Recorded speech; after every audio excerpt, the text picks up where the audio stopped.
Connaissez-vous le récit de la sorcière Quintine? Christophe Godefroy a souhaité mettre en lumière son histoire grâce à son spectacle Son et Lumière, Le Vent des Collines. Ça parle principalement de magie, je dirais, et de l'histoire des sorcières. J'ai voulu vraiment rendre hommage aussi à ces femmes qui, pendant le Moyen-Âge, étaient parfois brûlées sur des bûchers pour des raisons qui n'en étaient pas, qui étaient probablement des herboristes finalement à la base, ou des femmes qui avaient un certain savoir. Et c'est un peu un hommage à ces femmes-là, clairement. Mais aussi, c'est vrai, j'aime l'entertainment, j'aime le spectacle, et le spectacle avec beaucoup de choses, même si je peux apprécier des formes plus simples de spectacle. Et je voulais aussi offrir au public quelque chose qui soit réellement un spectacle total. J'avais envie de ça. La première s'est déroulée le samedi 13 juillet. Le public se déplace en nombre et avec enthousiasme pour découvrir ces légendes locales. Un show d'1h30 rythmé par des danses chorégraphiées par Tom, le fils de Christophe.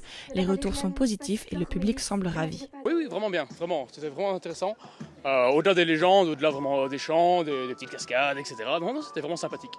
Pour être honnête, on a vu un peu de tout et surtout que le spectacle est super bien monté, on va dire, il y a tout en même temps et surtout on en prend plein les yeux et sur une bonne durée, donc on ne regrette pas d'être venu malgré la pluie.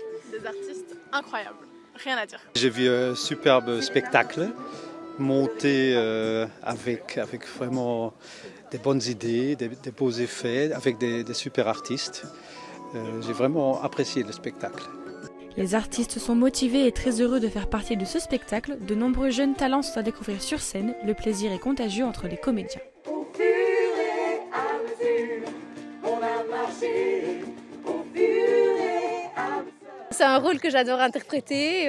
J'ai l'impression d'être une princesse Disney, donc c'est très chouette. Pour moi, c'est beaucoup de bonheur d'interpréter ce rôle-là. Le thème de la magie, c'est quelque chose qui me touche beaucoup aussi, donc évidemment quand je peux jouer un thème aussi que j'apprécie, c'est un univers très fantastique et ça me plaît beaucoup.